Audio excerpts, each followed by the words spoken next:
Your value has been reassessed to zero. That's what the CEO's daughter said as she dropped my ID badge into a plastic trash bin like it was a used tissue. Her new assistant, a 22-year-old finance bro named Tucker with a pompadour and no soul, snorted like she'd just delivered a killer punchline on late-night TV. Behind him, two more interns in matching blazers clutched iced lattes and tried not to look horrified, or amused, or human. Ivy reclined in the leather chair that used to belong to her father, CEO emeritus now, off playing retirement golf in Tuscany or some equally overpriced hallucination, and twirled a Montblanc pen like she was auditioning for an evil sorority remake of Succession. "You've been with the company since? What, the faxes and floppy disks era?"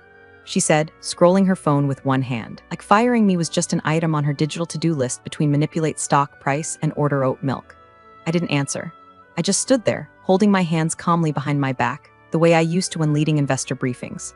The way I did when the servers caught fire that one winter and we had to route 6 million in contracts overnight. The way you do when you know something they don't.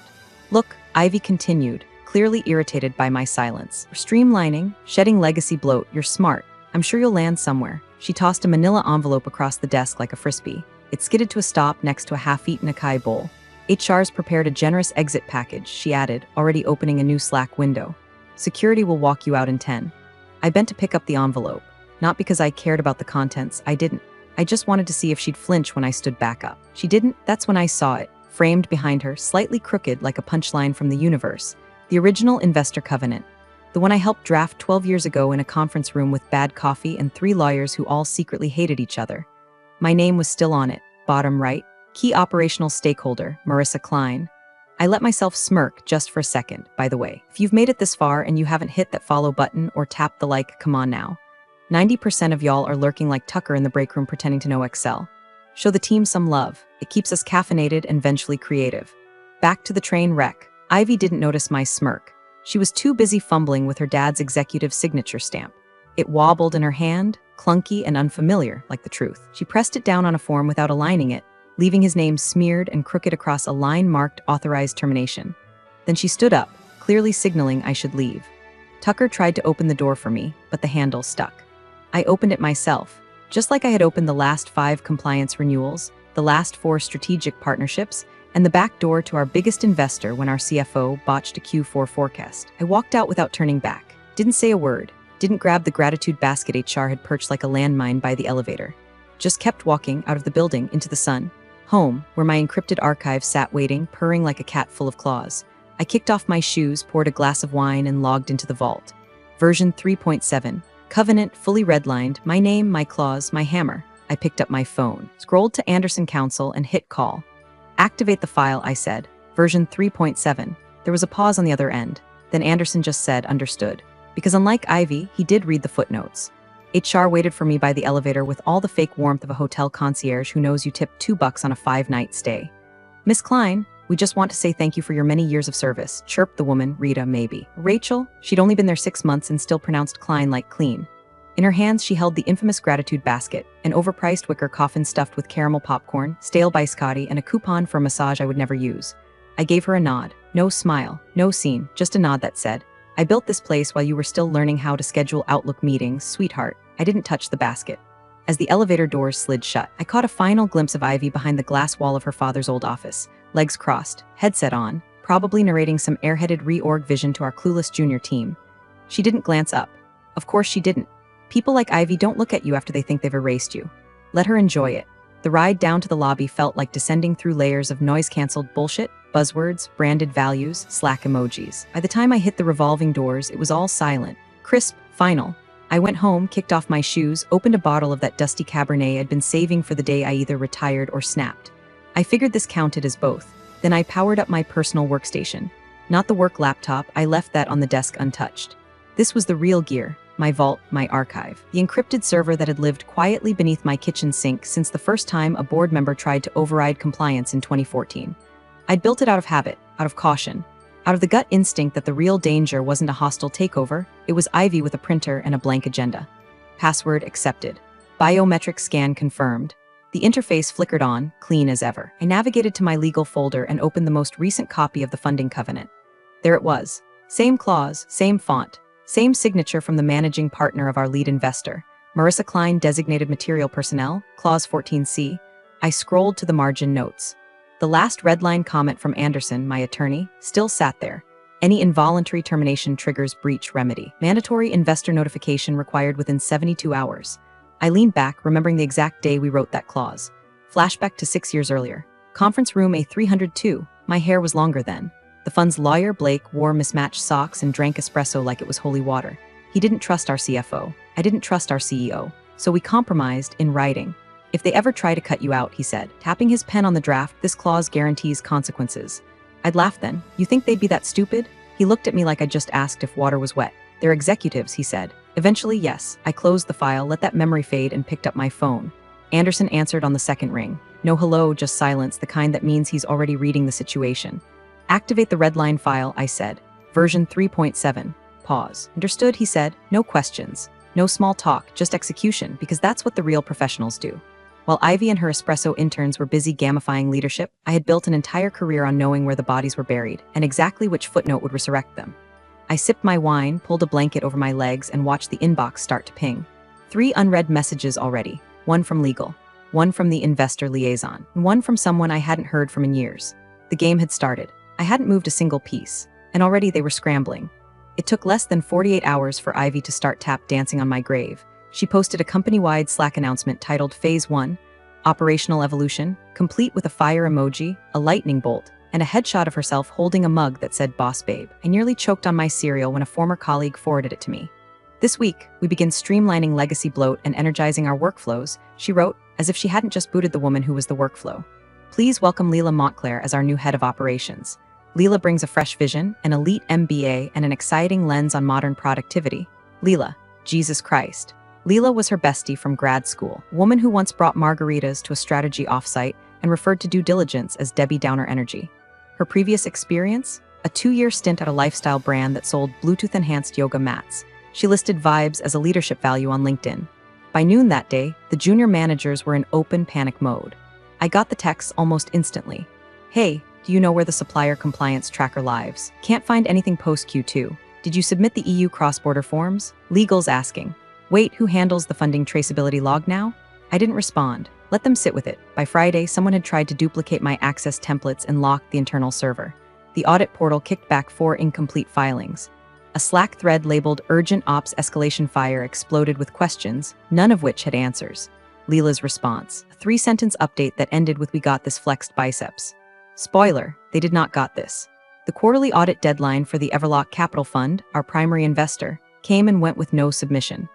Ivy either didn't know or didn't care, too busy scheduling inspirational fireside chats about culture resets and posting filtered selfies from her executive wellness corner, which appeared to be an ergonomic chair with a succulent. But the fund noticed. Always notice. At precisely 9:02 a.m. on Monday, every member of the C-suite received an email from Everlock's oversight team.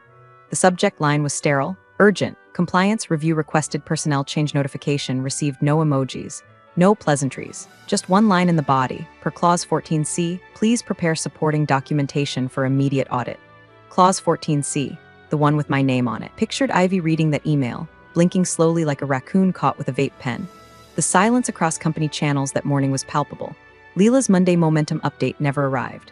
Ivy didn't post her usual Power Hour Spotify playlist. HR sent a sudden calendar blocker for all department heads with the mysterious title, Investor Readiness Discussion. Meanwhile, I was at a diner on the edge of Lake Tahoe eating pancakes the size of steering wheels, sipping black coffee and watching it all unfold on my burner Slack account, an old admin backdoor nobody had revoked. The best part? They didn't even realize the audit wasn't optional. The moment my name was removed without notice, that clause snapped into effect like a bear trap. They triggered it themselves. All it took was a little hubris and a stamp from Daddy's desk. A former finance analyst messaged me that afternoon. Are you seeing this? Everlock just sent 3 reps to HQ. Ivy looks like she's about to puke. I let the message sit unread. There's something deeply satisfying about watching a dollhouse fall apart. All those plastic smiles, all that curated control. And underneath, toothpicks and glitter and termites. Hungry, litigious termites. Ivy was mid-presentation, something about quarterly visioning and rebranding compliance as a journey, when the boardroom doors flew open like someone had detonated a grenade in the lobby. And in walked the man himself, her father, Mitchell Brandt, the man whose name was still stitched into the company's mission statement, whose scowl once made 3 vendors cry during a single lunch, and whose absence over the past year had made Ivy feel emboldened enough to cosplay as a real executive. No flight announcement. No warning, no smile, just a trench coat over a charcoal suit and a look that said something had gone very wrong in paradise. Every senior exec stood up so fast they nearly headbutted the ceiling. Leela tried to introduce herself. "Hi, I'm leading operations now, it's such an honor." But he walked right past her like she was a dying houseplant. "Everyone out," Mitchell said flatly. Ivy stayed seated. That was her first mistake. Within seconds, the room cleared. Just her father, and the CFO, Gregory, a thin man with permanent flop sweat and a nervous laugh that sounded like a car failing to start. Mitchell didn't sit. He just stood at the head of the table, knuckles on the wood like he was bracing to flip it. "What the hell is going on?" he asked. Gregory swallowed so hard it was audible through the door. "There's been a triggering event," he said, voice shaking. "The Covenant. Clause 14C. Mitchell's eyes narrowed. "What the hell is Clause 14C? Ivy shifted uncomfortably in her chair, her lips twitching like she wanted to interrupt but hadn't figured out how to sound confident while doing it. Gregory looked like he was about to cry. She fired Marissa." The words hit the air like a gunshot. Mitchell didn't blink, didn't even breathe, just stared. "Then you fired who?" His voice ricocheted off the glass walls, down the hallway, and probably into the parking garage. People flinched outside. Someone in HR dropped a coffee mug. Ivy opened her mouth, closed it, opened it again. She was slowing things down, legacy mindset. "We're pivoting," and Mitchell slammed both palms on the table. "Did you read the funding agreement before you gutted your backbone?" "I'm the CEO now," Ivy snapped, defensive. "It's my call." "No, you're the interim CEO. And this company is still bound to Everlock's investor controls. You clearly didn't bother to learn before playing corporate Hunger Games." He turned to Gregory. "Pull the original covenant," he barked. "Now, full version, not the summary Ivy had her intern paraphrase into bullet points." Gregory scrambled like his chair was on fire. Within seconds, he was back with a thick red folder, trembling slightly as he placed it on the table. Mitchell opened it. His eyes scanned the pages with surgical precision, flipping through clauses until he landed on the one that mattered. Clause 14C, he read aloud. "Designated material personnel, Marissa Klein. Termination without investor consultation constitutes breach of agreement, enforceable by asset forfeiture or immediate control assumption." He looked up slowly. "Do you know what that means, Ivy?" She crossed her arms. "It means they'll bluff. They always do. They're already here. 3 Everlock auditors in the damn lobby, and a formal notice of compliance breach on my phone." Mitchell picked up the folder, waved it like a warrant, and hissed, "Do you have any idea what you've just cost us?" Ivy's mouth opened, but no sound came out. Outside the room, employees stood frozen, pretending not to listen but hanging on every syllable. The kind of silence that only comes right before a company changes hands or burns down. Mitchell turned to Gregory again. "Get legal. The real team, not whatever startup clowns she's been hiring. We need to know exactly how screwed we are." He looked once more at his daughter. This time, no rage, just disbelief. "Jesus, Ivy, you just handed the keys to a nuke and press launch because you thought it was a TikTok filter." The boardroom was still smoldering from Mitchell's explosion when the real fire walked in. No knock, no assistant, no announcement, just the dull click of polished shoes on tile, and then the sudden, surgical appearance of a man in a slate-gray suit holding a leather portfolio like it contained a death sentence. Because it did. "Hello, everyone," he said, tone so dry it could sand wood. "Brandon Fields, lead auditor, Everlock Capital." The air went heavy. You could feel it, the oxygen had changed. Mitchell straightened in his seat. Ivy, caught halfway through dabbing her eyes and reapplying lipstick, pasted on a frozen smile like she thought she was hosting a charity brunch. "Oh, Brandon, of course," she said, rising. "We were just reviewing the—" He didn't shake her hand, didn't even glance at it. Instead, he walked calmly to the head of the table, Mitchell's spot, and placed a thick, dog-eared document squarely in the center. The original funding covenant, marked up in red ink like a teacher grading the world's most expensive group project. He tapped the page. One name underlined, highlighted, bolded: Marissa Klein. "This clause," Brandon said, voice even, Clause 14C, material personnel designation, triggered automatically upon involuntary termination without investor advisement. Ivy opened her mouth, but Mitchell raised a hand. Brandon continued. "Per terms of contract, your firm has 72 hours to either reinstate Miss Klein in full capacity or settle the breach penalty." He looked directly at Ivy now, not blinking. "Failure to do either will result in immediate enforcement of seizure protocol. We've already pre-authorized it, just in case." Silence. Mitchell's jaw flexed once. Gregory, the CFO, looked ready to vomit into his tie. Ivy tried to speak again, but her voice caught somewhere between "we" and "didn't know." Brandon ignored it. "We've also frozen draw access from Everlock managed funds pending resolution," he added. "We've issued a provisional hold on your Series D release. The clause's language is quite clear. Any removal of designated stakeholders nullifies active funding agreements until corrective action is taken or penalties are paid in full."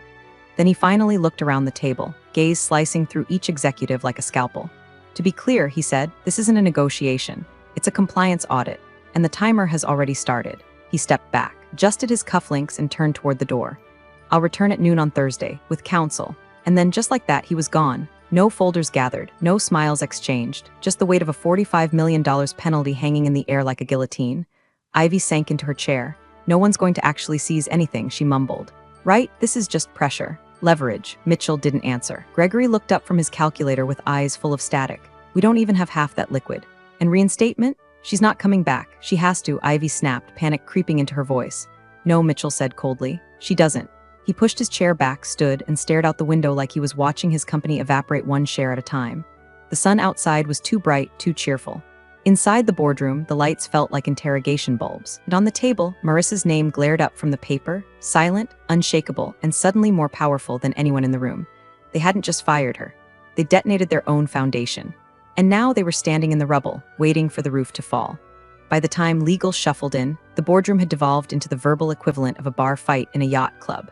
Ivy was pacing in heels too high for crisis management, waving her arms like she was trying to swat the blame out of the air. I had the right, she kept insisting, voice cracking with each repetition.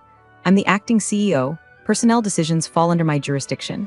Mitchell sat silent in the corner, arms crossed so tightly it looked like he might implode. He hadn't spoken since Brandon left, just stared at a hairline crack in the marble table like it was a metaphor. Gregory had given up pretending to calculate anything. The CFO just sat there, ghost white, fiddling with his wedding ring and muttering numbers to himself. Enter Rachel Yoon, general counsel. Smart, sharp, always impeccably dressed in a way that screamed I billed 400 hours last month and slept in a Tesla. She walked in clutching a laptop and a binder and a coffee she hadn't touched. We believe, she began, voice steady, there's room for interpretive flexibility in the material personnel clause. The language leaves ambiguity around what constitutes operational necessity versus symbolic designation. If we frame Marissa's role as non-essential, we can, her sentence stopped midair. Because right then, everyone's phones buzzed at once. One email from David Shaw Everlock Counsel Subject. Covenant Addendum Compliance, Re. Marissa Klein, Attachment. Signed Annex 2021 Reaffirmed Clauses PDF. The attachment was a time bomb. Mitchell opened it instantly, projected it onto the wall with the subtle fury of a man done playing nice. There it was. Clause 14C remains enforceable and binding through all fiscal periods. Reviewed and reaffirmed in 2018, 2019, 2020, and 2021. Signatories: Mitchell Brandt, CFO Gregory Lin, Legal Counsel Rachel Yoon, Investor Rep David Shaw. Rachel visibly swallowed. I wasn't aware they'd sent this already. Mitchell didn't even look at her. You signed it. The air thickened. Ivy, Gregory whispered, what the hell were you thinking? They're bluffing, she snapped. They don't want to take control, they just want leverage. We push back. Reframe the narrative. This is optics. Politics? Mitchell turned his full body to face her. This isn't LinkedIn, Ivy. You don't get to pivot your way out of a contractual death spiral. Then another ping. From internal counsel this time. Subject, fire urgent email flagged in litigation hold. Everyone looked at Rachel. She was already opening it. On the screen appeared an email sent 2 weeks ago, subject line, cutting the deadwood before Q4. Sent by Ivy Brandt to Rachel Yoon. Leila Montclair and 2 other VPs CC, HR Director Body. We need to clean house before Q4 gets here. Starting with Marissa. She's deadwood and we need fresh blood before the investor summit. If anyone raises legal, I'll call it a visioning restructure. We'll bury it in the reorg. Rachel froze.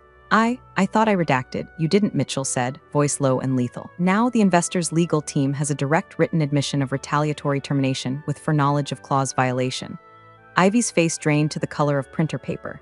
Delete it, she said. Rachel didn't move. I said delete IT. It's already on their servers, Rachel said quietly. Metadata timestamped. There's no deletion now. That's when the shouting started. One board member threatened to call his own legal team. Another accused Ivy of corporate sabotage. Leila tried to offer a branding solution and was told to leave the room. Someone knocked over a glass of water. HR walked in and walked right back out. Mitchell stood in the middle of it all like a condemned king watching his court eat itself. Then he said, we need to call Marissa.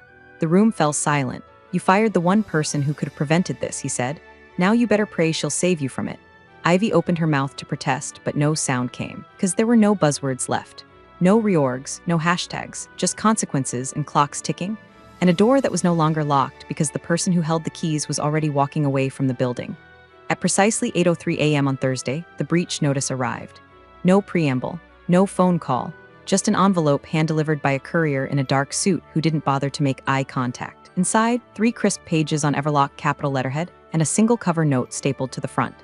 This letter serves as formal notice of material breach under Clause 14C of the funding covenant. Please prepare for transition procedures effective immediately, pending resolution within the grace period outlined below. Attached was the grace period summary. 72 hours. It expired in 15 minutes. The boardroom sat in eerie silence. Phones flipped over, coffee cups abandoned. The only sound was the soft hum of the HVAC system and the subtle scratching of the CFO's pen as he tried fruitlessly to make numbers add up that simply wouldn't. Mitchell didn't sit. He stood at the window, arms behind his back like a general watching a city burn. His eyes didn't blink. His jaw didn't move. And when Ivy finally stood to speak, it was the first time anyone had looked directly at her in hours. "Dad," she said, "you have to fix this." No one called him that. Not here. Not ever. It was a personal plea in a professional graveyard, and it hung in the air like a prayer wrapped in desperation. Mitchell didn't respond, didn't even turn around. "I made a mistake," Ivy said louder now. "Okay, I get it. I overstepped. But you have to talk to them. You have history with Everlock. Pull something, call in a favor, make it right." She was crying now, mascara starting to betray her as much as her judgment had. No one moved to comfort her, because this wasn't a family fight anymore. This was survival. Then Brandon Fields entered, same suit, same face, same dead-eyed calm. He walked to the end of the boardroom table and placed a black binder on the surface. Opened it with surgical precision. Inside, a formal transition packet, fully tabbed with signatures already filled on their side. "I'll be brief," Brandon said. "We are at the end of your remediation window. Per the breach protocol, Everlock requires one of two actions to occur now." Everyone leaned forward instinctively. "Option 1, he said, wire $45 million to the attached routing information to satisfy the covenant breach penalty in full." He paused. "Option 2, surrender operational control per the forfeiture clause. Immediate effect. Everlock assumes direct oversight until further notice." Ivy's mouth opened, but Mitchell's voice cut through first, quiet, gravelly, final. "How long do we have to make the transfer?" Brandon glanced at his watch. 7 minutes, the room went still. Not tense, paralyzed, like a deer not even trying to outrun the headlights anymore. All eyes turned to Gregory. The CFO looked like he'd aged a decade in 3 days. His fingers twitched as he fumbled for his tablet. After a long moment, he looked up and said, barely audible, "We can't cover it, not even close." "How close?" someone asked. Gregory laughed. "Strange, broken sound. Try 27 million short, and that's if we gut R&D and default on payroll." Silence again. Brandon nodded once. He didn't look satisfied, just efficient. "Then Everlock will assume control," he said, as stipulated. He pushed a folder toward Mitchell. "Sign there, acknowledgement of transition." Mitchell didn't move, his face was unreadable. But his hand eventually reached forward, slow and deliberate. Ivy lunged across the table. "No, we can still fix this. I'll call Marissa. I'll double her offer, triple it. She's not vindictive." "She won't, she already declined," Mitchell said without looking at her. The weight of that sentence broke something in Ivy. She crumpled back into her chair, hands shaking. Brandon gathered the signed page and closed the binder. "Everlock will begin immediate deployment of transitional personnel," he said. "Expect full oversight by noon tomorrow. Our legal team will liaise directly with yours." He paused, then added, almost as an afterthought, "And per clause escalation, your internal systems administrator access will be revoked in 90 seconds. Ivy looked around as if waiting for someone to object. No one did. Gregory closed his laptop. A junior board member pulled out their phone and started Googling executive indemnity clause. The room was collapsing in real time, not with a bang, but with the quiet clicking of dominoes laid years ago by a woman they thought was expendable. And now, she wasn't even in the building. She was the building. I was halfway up a switchback in Tahoe when the call came through. My boots were caked in red dust. The air smelled like pine and old snow. Birds were chirping like they hadn't just watched a Fortune 500 company eat itself from the inside out. I had no service for most of the morning, not that I was checking. And you know the bomb's already detonated, you don't go hunting the ashes. But eventually the phone buzzed. I glanced at the screen. Mitchell Brandt, of course. I let it ring twice. Just long enough to remind him this was my time now. Then I answered. "Marissa speaking." A pause. Then, "Marissa, it's Mitchell." His voice didn't have the weight it used to.